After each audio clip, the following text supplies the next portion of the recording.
इंदशयवन्दियाणं तिरुवर्णितमहुर्विशद्वक्काणम् अन्तातीतगुणाणं नमो जिणाणं जितभवाणम्। बोली श्री 1008 चंद्र भगवान की जय। आचार्य श्री कुंद कुंद स्वामी की जय। हम सभी बड़े सौभाग्यशाली हैं जो हमें आचार्य कुंद कुंद स्वामी का महान ग्रंथ पंचास्तिकाय का स्वाध्याय करने का अवसर मिल रहा है। हम सभी प्रतिदिन दो दो गाथाओं का अर्थ कर रहे हैं, एक एक शब्द के अर्थ के साथ। प्राकृत भाषा का ग्रंथ है, बहुत डीप गहन विषय आचार्य कुंद कुंद स्वामी प्रस्तुत कर रहे हैं। आज की दो गाथाएं क्रमशः गाथा क्रमांक 95 और 96।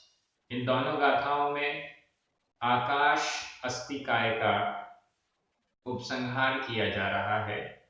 96 नंबर गाथा में तो धर्म द्रव्य, अधर्म द्रव्य और आकाश द्रव्य, इन तीनों द्रव्यों में कथनचित एकत्व और कथनचित अन्यत्व, इसकी भिन्नता और अभिन्नता की बहुत सुंदर सिद्धि की गई है।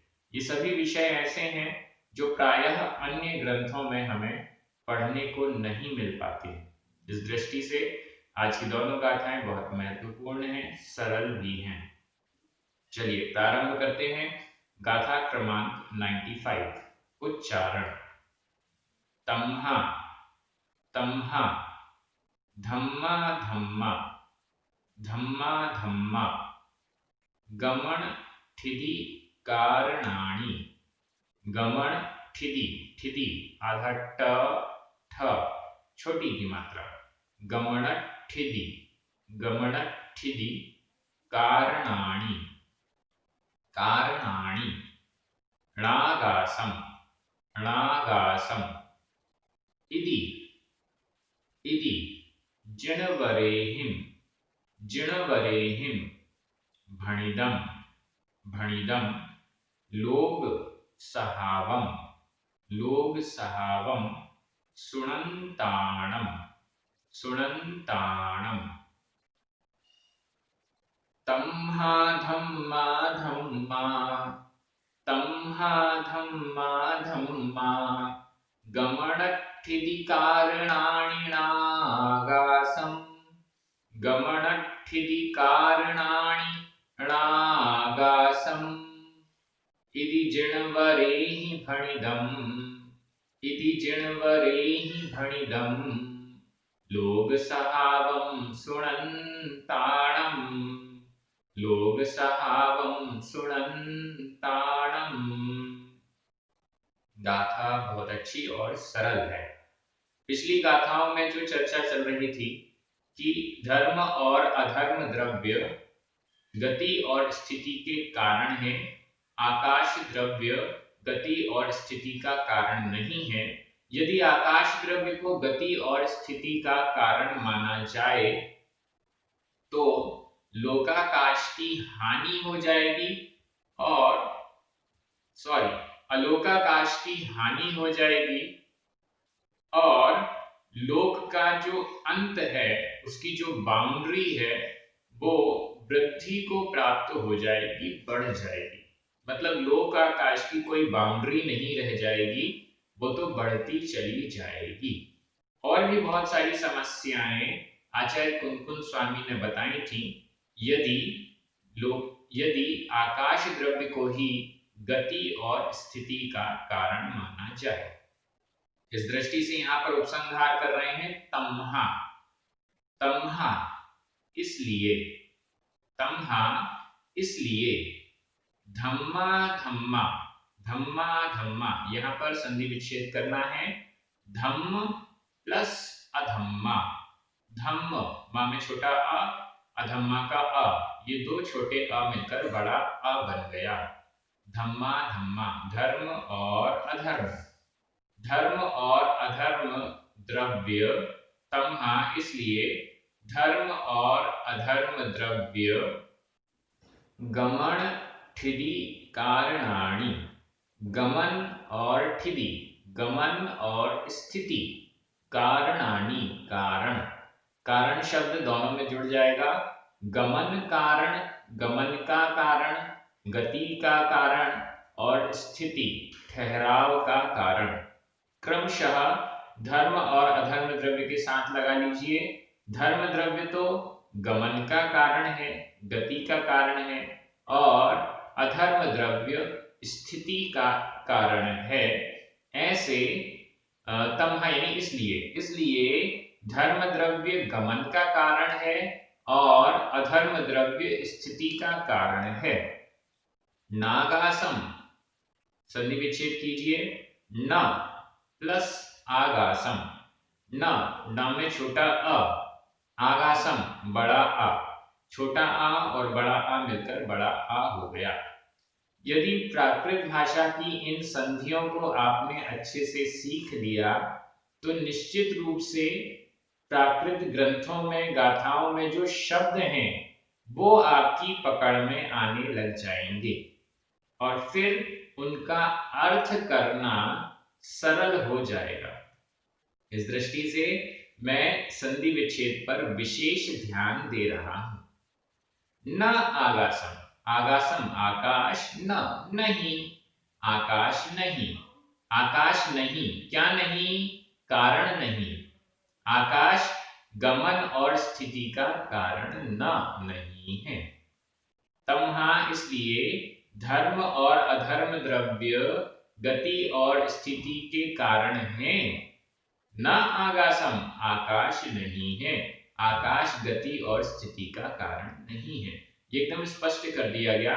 पीछे की जो गाथाएं थी उनका जो व्याख्यान था उसका उपसंहार इस गाथा में सरल भाषा की दृष्टि से स्पष्ट कर दिया गया है। आपको ये समझ में भी आ गया होगा। बहुत सारी बातें बताई गई थी। धर्म द्रव्य स्वयं गमन नहीं करता, धर्म और अधर्म द्रव्य स्वयं गमन नहीं करते, जबरदस्ती किसी को चलाते या ठहराते नहीं है, लेकिन जो जीव और पुद्गल स्वपरिणाम से, अपने परिणामों से गमन और स्थिति करते हैं, उनके इस गमन और स्थिति का कारण होते हैं। शब्द भी आए थे, करते हैं और होते हैं में अंतर है। गमन और स्थिति करते हैं तो ये तो प्रेरक भी हो सकता है, लेकिन गमन और स्थिति के कारण होते हैं ये स्पष्ट रूप से उदासीन निमित्त पने को द्योतित करता है। धर्म द्रव्य और अधर्म द्रव्य उदासीन निमित्त हैं गति और स्थिति में। गति के कारण है, स्थिति के कारण है। जीव और पुद्गल गति और स्थिति करते हैं। जीव और पुद्गल स्वपरिणामों से, अपने परिणामों से गति और स्थिति करते हैं। ये हमें समझना चाहिए। तो इस दृष्टि से ये पूरी गाथा उपसंहार के रूप में है और इतना अच्छा विवेचन धर्म और अधर्म द्रव्य का वस्तुतः आचार्य कुंद स्वामी के ही ग्रंथों में उपलब्ध होता है। अन्यत्र बहुत मुश्किल और बहुत रेयर है कि हम इतना अच्छा और इतना गहन वर्णन प्राप्त कर पाए। इस दृष्टि से मैं बारंबार आचार्य कुंद स्वामी के प्रति अपनी श्रद्धा और नमन, जब भी ये गाथाएं पढ़ते हैं तो अपने आप हमारे अंदर की जो भक्ति है आचार्य कुंद स्वामी के प्रति वो उमड़ने लग जाती है। और ऐसा होना भी चाहिए। ये कृतज्ञता का भाव सदा हमारे अंदर रहना चाहिए हमारे आचार्यों के प्रति। यदि इस प्रकार से यहाँ पर जो लाइन बताई गई ये किसने कही? यदि इस प्रकार से जिनवरों के द्वारा भणिदम कहा गया। आचार्य कुंद स्वामी अपने जिन्होंने कहा है उनके प्रति कृतज्ञता व्यक्त कर देते हैं। हम आचार्य कुंद स्वामी के प्रति कृतज्ञता व्यक्त कर रहे हैं और आचार्य कुंद स्वामी जिनेंद्र भगवान के प्रति कृतज्ञता व्यक्त करते हैं। ये मैं नहीं कह रहा हूं, जिनेंद्र भगवान ऐसा कहते हैं। जिनवरेही, जिनेंद्रों के द्वारा भणिदम कहा गया। इस प्रकार से जिनेंद्रों के द्वारा, जिनवरों के द्वारा कहा गया, भणिदम कहा गया। किसके लिए कहा गया? लोग सहावम सुनंताणम, सुनंताणम सुनने वालों के लिए, सुनंताणम यह वर्तमान कृदंत का प्रयोग है और चतुर्थी विभक्ति का बहुवचन है। सुनंताणम सुनने वालों के लिए जिनेंद्र भगवान ने कहा। क्या सुनने वालों के लिए? लोग सहावम लोक के स्वभाव सुनने वाले, लोक का स्वभाव। समव शरण में जिनेंद्र भगवान की दिव्य ध्वनि खिल रही है। उस दिव्य ध्वनि में जिनेंद्र भगवान लोक के स्वभाव के बारे में बता रहे हैं। उस लोक के स्वभाव को सुनने वालों के लिए जिनवरे ही, जिनवरों के द्वारा भणिदम कहा गया, जिनेंद्र भगवान के द्वारा कहा गया। ये नीचे वाली लाइन बहुत अच्छी है।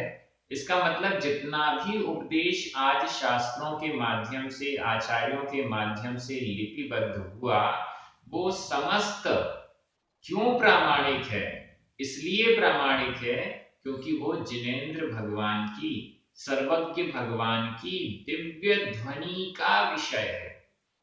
जिनेंद्र भगवान ने, सर्वज्ञ भगवान ने अपनी दिव्य ध्वनि में इस पूरे विषय को, इस पूरे सब्जेक्ट को, पूरे ग्रंथों के विषय को अपनी दिव्य ध्वनि के द्वारा श्रोताओं के लिए प्रस्तुत किया। तो इस दृष्टि से ये प्रामाणिक है क्योंकि सर्वज्ञ भगवान की वाणी है, जिनेंद्र भगवान की वाणी है, इसलिए प्रामाणिक है। और यहाँ पर ये लाइन इन्होंने आचार्य कुंकुम स्वामी ने एकदम स्पष्ट कर दी।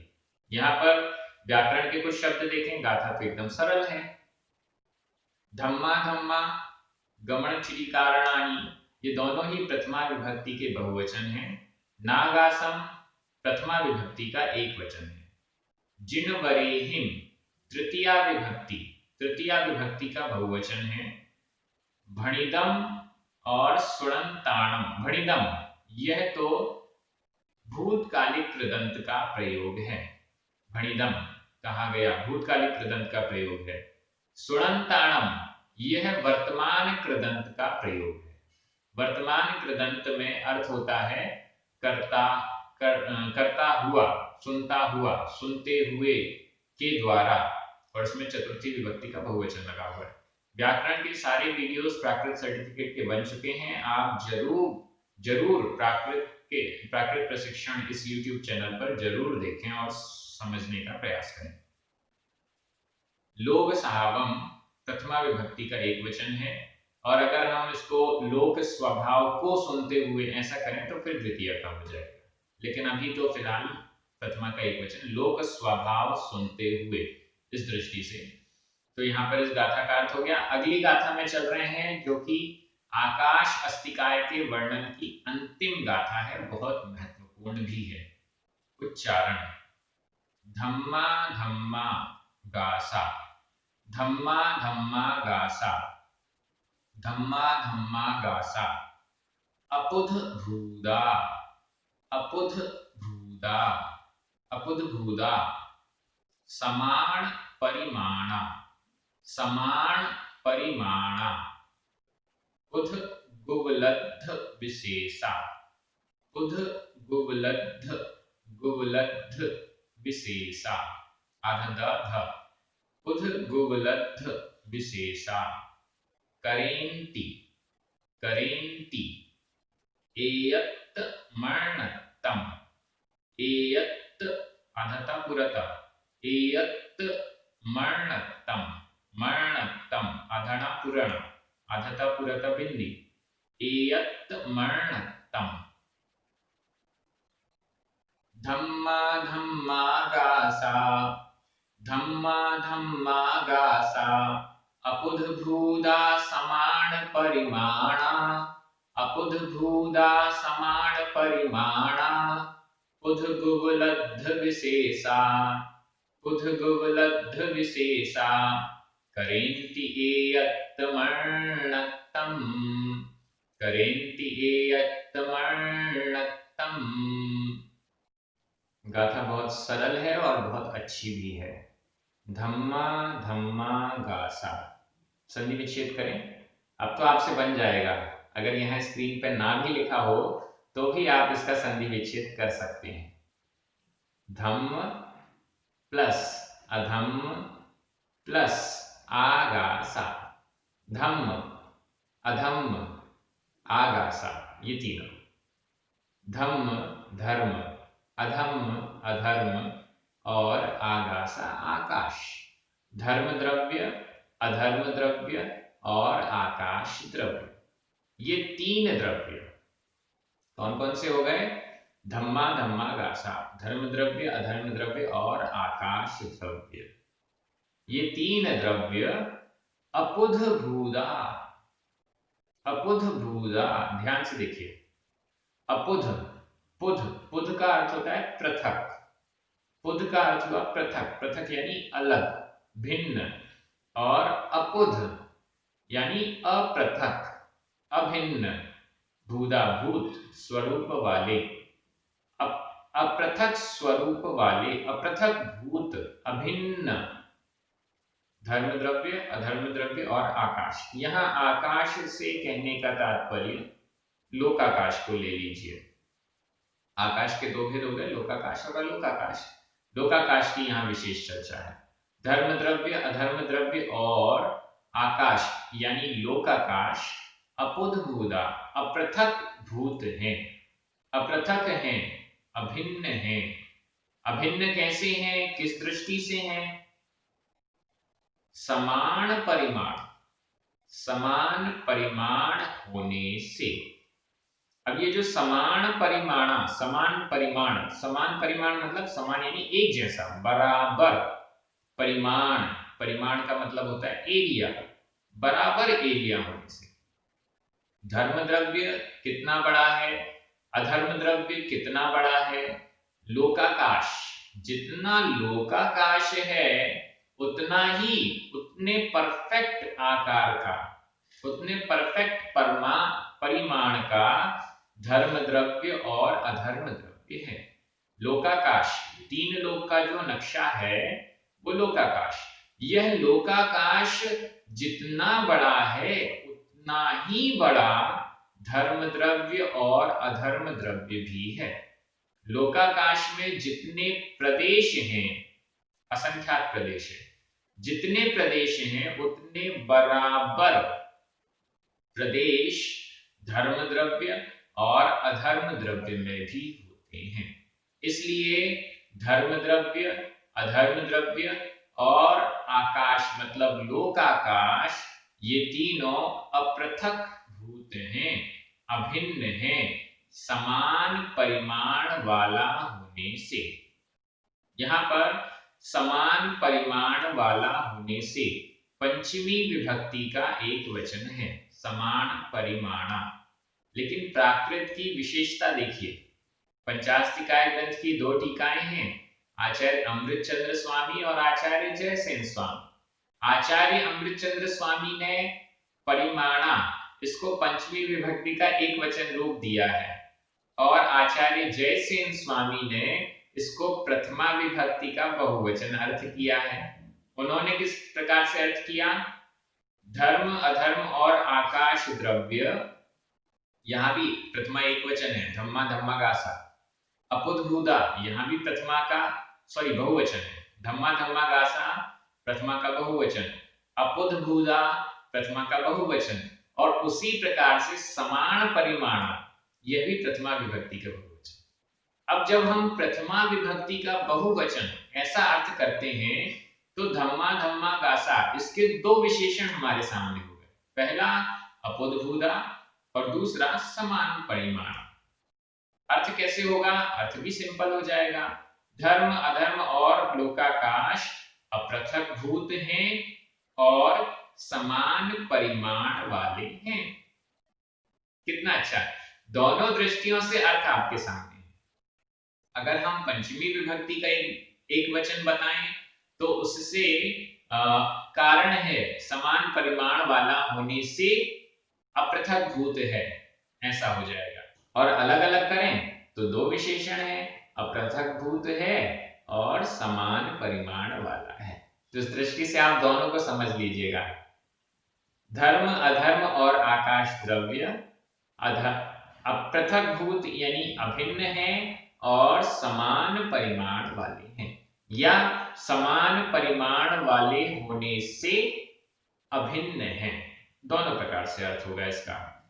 समान परिमाण मैंने आपको बता दिया, लोकाकाश के जितने असंख्यात प्रदेश हैं उतने ही बराबर धर्म द्रव्य के हैं और अधर्म द्रव्य के हैं। जीव द्रव्य, प्रत्येक जीव द्रव्य के भी उतने ही प्रदेश हैं, लेकिन जीव द्रव्य में संकोच और विस्तार गुण होता है। जिस शरीर में वह जीव है उस शरीर के बराबर होने के लिए वो संकुचित हो जाता है या विस्तृत होता रहता है। जब केवली समुद्घात का लोकपूर्ण अवस्था आती है उस समय ही केवल एक समय के लिए संपूर्ण लोकाकाश के एक एक प्रदेश में जीव द्रव्य का एक एक प्रदेश विस्तृत हो पाता है। अन्य समयों में अलोकाकाश के बहुत कम हिस्से में, असंख्यातवें भाग में, असंख्यात बहुभाग में अथवा पूरे संपूर्ण लोक में ऐसा वर्णन किया गया है। तो प्रायः लोकाकाश के असंख्यातवें भाग में ही जीव द्रव्य रहता है। तो इस दृष्टि से जीव को और लोकाकाश को अपृथकभूत नहीं कहा जा रहा, लेकिन धर्म द्रव्य, अधर्म द्रव्य और लोकाकाश को, इन तीनों को ही अभिन्न कहा जा रहा है, क्योंकि इन तीनों का समान परिमाण, समान क्षेत्र, एक क्षेत्र अवगाह है, एक क्षेत्र में ही इनका अवगाह है। इस कारण से इन्हें अभिन्न कहा गया, अभिन्न कहा गया। अब थोड़ा सा दार्शनिक होकर हम सोचें, अगर किसी चीज को अभिन्न कहा गया है तो इसका मतलब है तीन चीजें हैं, ये तीनों चीजें कैसी हैं? अभिन्न हैं। इसका मतलब है कि ये अभिन्न तो है ही, भिन्न भी हैं। भिन्न क्यों है? क्योंकि तीन हैं, तीन हैं, एक दो तीन, तीन हैं इसलिए भिन्न भी हैं और अभिन्न भी हैं। इन तीनों को अभिन्न, ये तीनों उंगलियां अभिन्न हैं। क्यों है अभिन्न? क्योंकि एक ही शरीर से संबंधित है, एक ही व्यक्ति की हैं, तो ये तीनों उंगलियां अभिन्न हैं। लेकिन इसका मतलब ये नहीं है कि ये भिन्न भी नहीं है, भिन्न तो है, ये उंगली अलग है, ये उंगली अलग है, ये उंगली अलग है। ये तीनों को अभिन्न कहने का तात्पर्य कि उनमें कहीं ना कहीं भिन्नता भी है। ये है हमारे जैन दर्शन का अनेकांत और स्याद्वाद का सिद्धांत। अगर कोई अभिन्नता है तो भिन्नता भी होनी चाहिए। यहां अगली लाइन में एकदम स्पष्ट कर दिया, पुधग पुध गुवलब्ध विशेषा। संधि विच्छेद करें, पुधग, पुधग ग में छोटा आ, उपलब्ध उ, आ और उ मिलकर आ का लोप हो गया, उ रह गया। पुधग यानी पृथक, उपलब्ध, उपलब्ध विशेषा, विशेष, पृथक, पृथकपना है, भिन्नता है। किससे भिन्नता है? उपलब्ध विशेषा, उपलब्ध विशेषताओं के कारण। इन तीनों धर्म, अधर्म और लोकाकाश या आकाश, इन तीनों की विशेषताएं अलग अलग हैं। धर्म द्रव्य गति में सहायता करता है, अधर्म द्रव्य स्थिति में सहायता करता है और आकाश द्रव्य स्थान देने में सहायता करता है। इन अलग अलग उपलब्ध विशेषताओं के कारण या अलग अलग उपलब्ध विशेषताओं वाला होने से उधग पृथक है, भिन्न है। ये तीनों भिन्न भिन्न भी हैं, अलग अलग भी हैं, अभिन्न भी हैं और भिन्न भी हैं। अभिन्न क्यों है? एक ही क्षेत्र में रहते हैं इसलिए अभिन्न हैं। हम सभी भारतीय हैं, अभिन्न हैं, भारत में रहते हैं, भारतीय हैं, एक हैं। लेकिन आप कहीं आपकी आइडेंटिटी कुछ, मेरी आइडेंटिटी कुछ, सबके आधार कार्ड तो अलग अलग हैं। तो हम अभिन्न होते हुए भी भिन्न हैं, भिन्न होते हुए भी अभिन्न हैं। उसी प्रकार से धर्म द्रव्य, अधर्म द्रव्य और आकाश द्रव्य एक क्षेत्र में रहने के कारण अभिन्न है और उपलब्ध विशेषताओं के कारण, उनमें जो अलग अलग विशेषताएं उपलब्ध हैं, इससे वे पृथक यानी अलग भी हैं। ऐसा करेंति एयत्तमर्णत्तम, करेंति करते हैं, धर्म अधर्म और आकाश द्रव्य लोकाकाश करेंति करते हैं। क्या करते हैं आपस में? एयत्तम अर्णत्तम, संधि विच्छेद देखें, एयत्तम आधा म, अर्णत्तम अ, आधा म और अ मिलकर म पूरा हो गया। एयत्तम एकत्व को और अर्णत्तम अन्यत्व को, एक पने को और अन्य पने को करेंति करते हैं।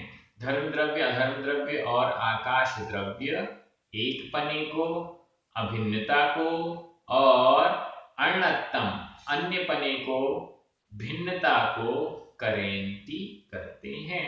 इस प्रकार से गाथा का अर्थ एकदम क्लियर हो गया।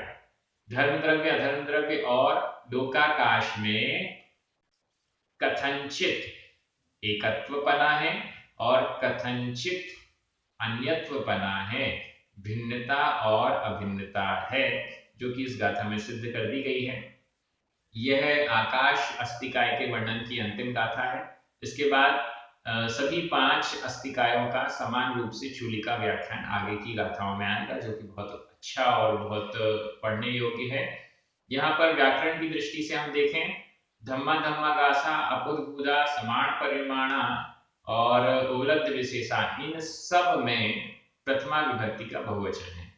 यदि हम समान परिमाणा को पंचमी कारण से ऐसा अर्थ भी लेते हैं, तो समान परिमाणा को भी हम पंचमी विभक्ति एक वचन में ले सकते हैं। दोनों ऑप्शन हमारे पास हैं। करेंति वर्तमान काल अन्य पुरुष बहुवचन का ये क्रिया रूप है, करेंति करते हैं। एयत्तम अर्णत्तम ये द्वितीय विभक्ति का एक वचन है।